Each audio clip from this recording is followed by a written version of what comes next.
Okay, today's topic is, are you willing to and able to meet the current market rate for a podiatrist? Now, there's two parts to that. One is willing to and one is able to. When I talk to new and recent graduates, and I always ask them, how much money are you expected to get paid when you graduate? And they will tell me this figure here. When I talk to business owners, I go, how much are you prepared to pay a new podiatrist? And sometimes it's not just a new graduate. They might have a job going and go, how much are you paying for it? They're offering this, but this is what everybody wants. Not just recent graduates, but podiatrists in general. There seems to be a big gap between the two. And like at the moment, a lot of people say, oh, there's a shortage of podiatrists. I'm going, really, is there? Is there really a shortage of podiatrists? Because I talk to some people and they say there's not enough podiatrists going out, and I talk to other people and they're turning podiatrists away. They have a job going and they get too many applicants, or they don't even have a job going and people are approaching them because they want to come and work for them. Why is that the case? So I actually think what you say, you can speak into reality, speak into existence. If you say that there's a scarcity of podiatrists, there will be a scarcity of podiatrists. If you say there's an abundance of podiatrists and you have a great job going, there will be an abundance of podiatrists. Getting back to the current pay or market rate, like I said, there's two parts. What are you willing to pay and what are you able to pay? Now, some people, if your business is making good profits, you will be willing to pay more to get a quality podiatrist. But some podiatry businesses, profit-wise, are struggling a little bit because they bulk bill. They give discounts to a lot of patients for many different reasons. Could be because of age, disability, could be whether they're employed or not. And sometimes I often say, a patient's affordability is not your responsibility. So if you don't have profits in your business, it's going to be really hard to employ someone at the current market rate and what they're asking for. And the only way you can get your clinic up to the current market rate is you have to start charging your patients more. In the Podiatry Business Owners Club recently, I did a post just asking about frustrations. And somebody posted, oh, I've got this 2-month waiting list and I can't find another podiatrist. Now, when I see an ad where, or I talk to someone, they say they've got a 2-month waiting list. What does that immediately tell you? If you were looking for work at the moment and you heard, oh, we've got a 2-month waiting list, you know straight away you are doing routine general podiatry.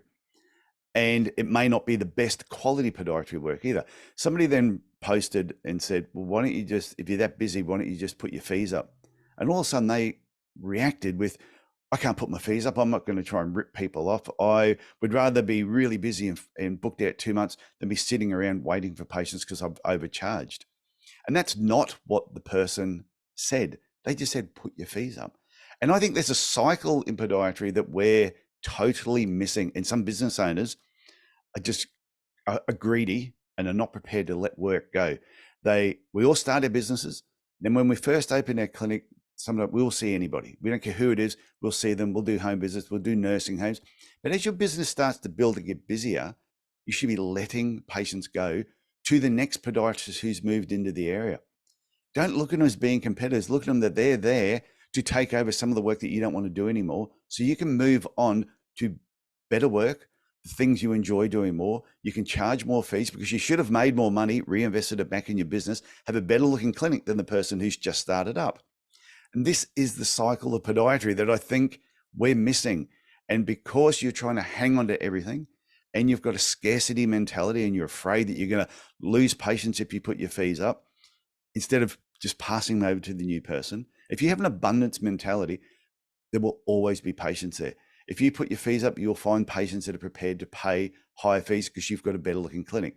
Now, if you've been making money, squandering it all, keeping it yourself, not reinvesting anything in your business, having overseas trips all the time and living a great life, then maybe you have to keep seeing patients that are always going to complain, patients that are always paying less, and you'll only ever be able to employ or pay peanuts and therefore attract monkeys as podiatrists in your business. Just think about that. If you want to meet the current market rate of what podiatrists are asking for, you've got to make sure the profits are in your business. So therefore it comes down to, are you willing to pay it?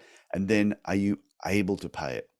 If you have any questions on this video, please, as always say, send me an email, tf@tysonfranklin.com. Even if you think this video was awful and you didn't like it, and you don't even like, you disagree with everything I said, send me an email, abuse me. I don't really care. But I just want you to think about it. Are you willing and able to pay the current market rate? If you are, you're going to attract better podiatrists. And if you have any questions on this, because this is the sort of thing that I work on with my coaching clients, if you're sitting there and you're thinking, maybe I need to get a business coach to help me through this process, please reach out to me. Go to my website, tysonfranklin.com. You can click on the coaching thing there. It'll give you more information. Or once again, just send me an email, tf@tysonfranklin.com. And I would love to help you where I can, even if it's for a short 3-hour brainstorming session. Okay, I will talk to you later. Bye.